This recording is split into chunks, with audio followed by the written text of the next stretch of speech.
السلام علیکم ورحمۃ اللہ تعالی وبرکاتہ۔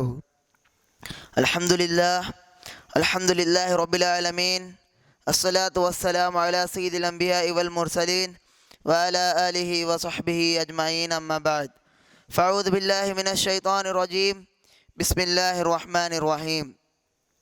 دوستوں، آج میں آپ کو ایک ایسا افضل مہینے کے بارے میں بتانے جا رہا ہوں۔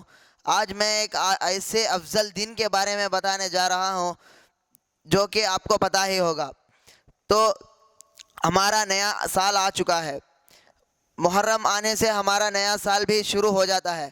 محرم کی 10ویں تاریخ یعنی یوم عاشوراء، جو کہ بہت فضیلت والے دن تھا، اور اس دن اللہ تعالیٰ نے دنیا کو بنایا، لوح قلم کو بنایا، اور ایسے ہی کئی سارے چیزیں، آدم علیہ السلام کو معاف کیا، اور کئی سارے نبیوں کو شفا کیا، اور ایسے ہی کئی سارے واقعات اس دن چلے تھے۔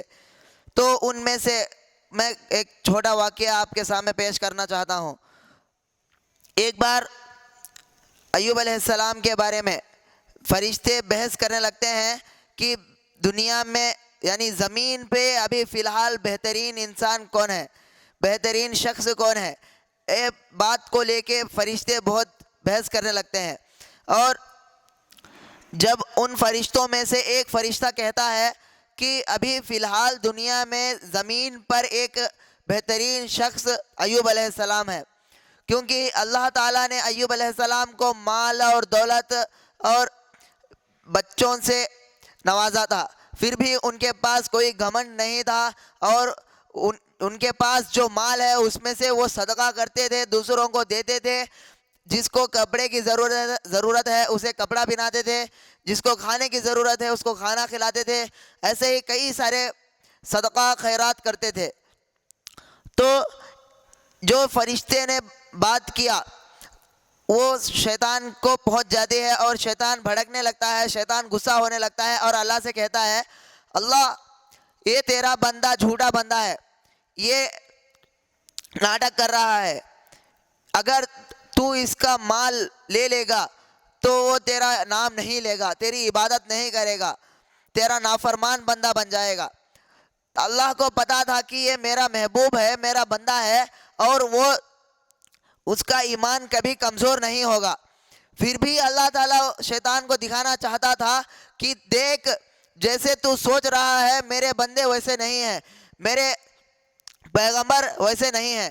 تو پھر چند دن بیت جانے کے بعد، تھوڑے دنوں کے بعد، ایوب علیہ السلام کی جو بھی پیسہ دولت وغیرہ تھی سب کچھ چلے جاتے ہیں۔ اب ان کے پاس کوئی کچھ بھی نہیں بچتا، صرف ایک عمارت اور ان کے بیوی بچے، ان کے کل 14 بچے تھے۔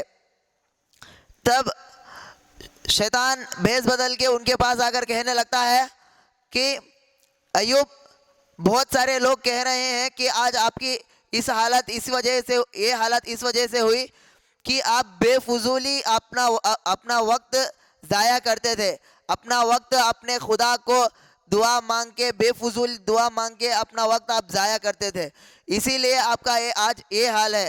ایسے شیطان فرماتا ہے، تو ایوب علیہ السلام فرماتے ہیں، میرا رب مجھے دینے والا ہے، میرا خدا مجھے دینے والا ہے، اور وہی مجھ سے لینے والا ہے، اور اس میں میرے خدا پر الزام نہیں کروں گا۔ اگر میرا رب مجھے دیا تو میرے اچھے کے لیے ہی ہے، اور اگر میرا رب مجھ سے لیا تو بھی وہ میرے اچھے کے لیے ہی ہے۔ پھر شیطان یہ باتوں سے بھڑک جاتا ہے، پھر سے اللہ سے کہنے لگتا ہے، اللہ یہ اب بھی ناٹک کر رہا ہے، اگر تو اس کے بچوں کو ہٹا دے گا، مار دے گا، تو اس کا امتحان شروع ہو جائے گا۔ والدین کو اصلی امتحان جب شروع ہوتا ہے تب ان کے بچوں پر تکلیف گزرے یا ان کے بچوں کو کچھ ہو، تو اسی وجہ سے ان کی جو عمارت تھی اس میں ان کے 14 بچے بھی اسی میں تھے، تو وہ عمارت گر جاتی ہے اور اس میں 14 بچے مارے جاتے ہیں، سارے کے سارے مارے جاتے ہیں۔ پھر شیطان ایوب علیہ السلام کے پاس بھیس بدل کے آ کر پھر سے کہنے لگتا ہے ایوب دیکھ تیرے ساتھ کیا ہوا.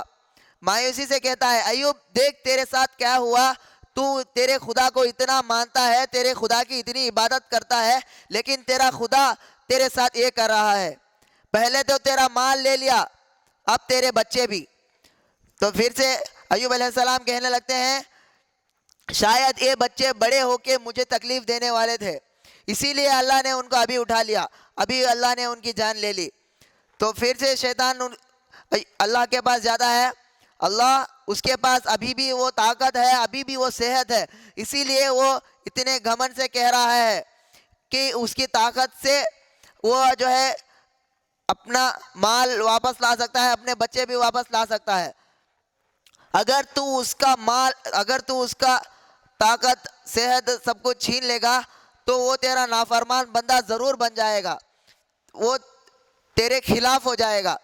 تو پھر اللہ تعالیٰ فرماتا ہے ہاں ٹھیک ہے, جیسے تو نے کہا میں ویسا ہی کروں گا, لیکن میں میرے محبوب کے دل اور زبان پہ کچھ نہیں کروں گا, کیونکہ وہاں میرے دین کا علم ہوتا ہے, اسی لیے میں زبان اور دل کو میں کچھ نہیں کروں گا.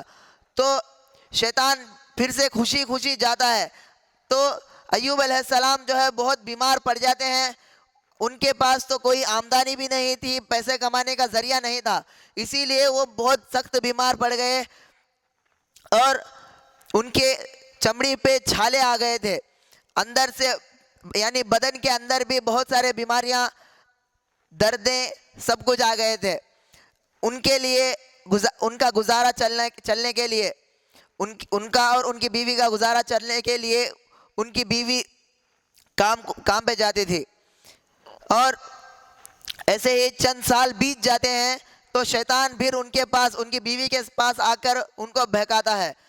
ان کو بہکانے کے بعد ان کی بیوی ان کے گھر جاتی ہے اور جا کر ایوب علیہ السلام سے کہنے لگتی ہے کیا آپ کا خدا آپ کو شفا نہیں دے گا, کیا آپ کا خدا آپ سے محبت نہیں کرتا, پھر کیوں آپ کو یہ حالت اللہ آپ کے خدا نے دیا ہے.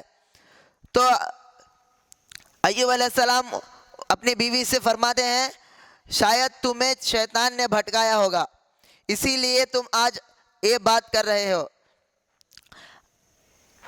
آپ ہی بولو کہ میرے پاس جب پیسہ تھا تو میں نے کتنے سال اس سے بتایا. تو ان کے بیوی کہتے ہیں تقریباً 8 سال. تو پھر میری بیماری آگے مجھے کتنے سال ہوا؟ تو ان کی بیوی کہتے ہیں تقریباً 7 سال ہو گیا. تو پھر ایوب علیہ السلام کہتے ہیں تو میں کیا منہ لے کے میرے خدا سے مانگوں.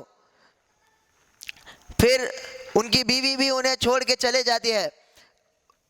ہاں ان کے بیچ میں بہت اچھا رشتہ تھا, ان کے بیچ میں بہت محبت تھی, پھر بھی کچھ نہیں کرنے کے وجہ سے وہ اپنے شوہر کو یعنی ایوب علیہ السلام کو چھوڑ کے چلے جاتے ہیں. تو پھر ایوب علیہ السلام اللہ تعالیٰ سے دعا کرنے لگتے ہیں اللہ تو نے مجھے اتنی تکلیفیں دی لیکن میں نے تیری عبادت کرنا نہیں چھوڑا, تو میرا مال لے لیا لیکن میں تجھے نہیں چھوڑا, تو میرے بچے لے لیا لیکن میں تجھے نہیں چھوڑا, تو میرے صحت, تو میری طاقت بھی لے لیا تو بھی میں تیرا ذکر کرتا رہا, میں تیری عبادت میں مشغول ہوتا رہا. تو اللہ تعالیٰ فرماتا ہے اے ایوب اپنے پاؤں کی ہیڑی سے وہ زمین پہ مارنے کے بعد وہاں سے پانی آئے گا, پانی کا چشمہ آئے گا, وہ پانی کو لے اور اپنے بدن کو اس سے صاف کر لے. تو ایوب علیہ السلام جیسے اللہ نے فرمایا تھا ویسے ہی کرتے ہیں, اپنا پیر لے کر زمین پہ جیسے ہی مارتے ہیں تو وہاں سے پانی کا چشمہ شروع ہو جاتا ہے.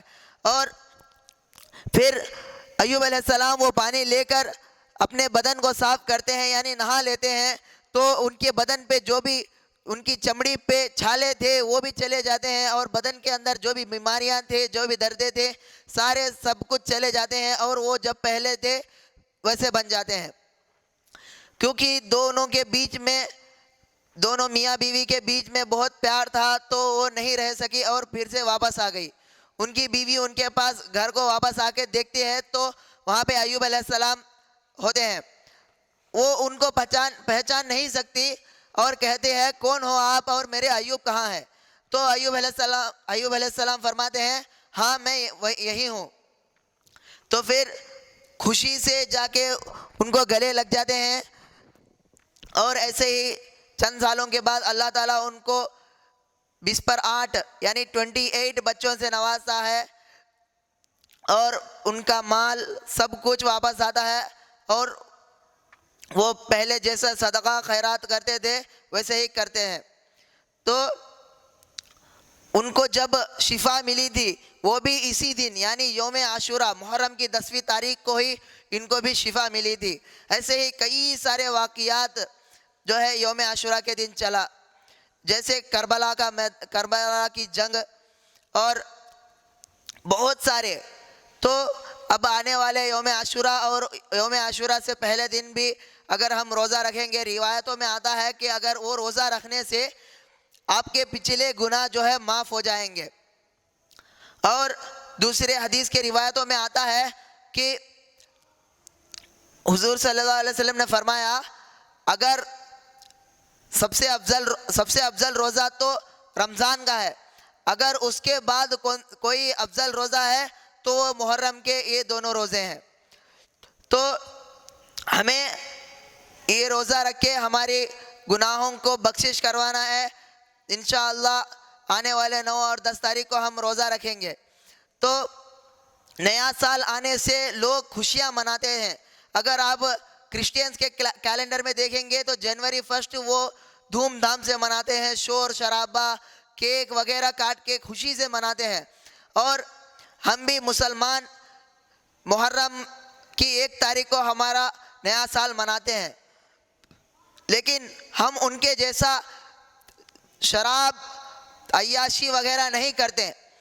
تو ہمیں ہمارا نیا سال اچھے سے یعنی عبادت سے شروع کرنا ہے، اور جو بھی ہم پچھلے سال گناہ کیے تھے اس کو یہ سال چھوڑ کے نئے اچھے کچھ کام شروع کرنا ہے، جیسے کہ ذکر وغیرہ. میں اس بات سے میری تقریر ختم کرنا چاہتا ہوں. وآخر دعوانا ان الحمد للہ رب العالمین. السلام علیکم ورحمۃ اللہ تعالی وبرکاتہ.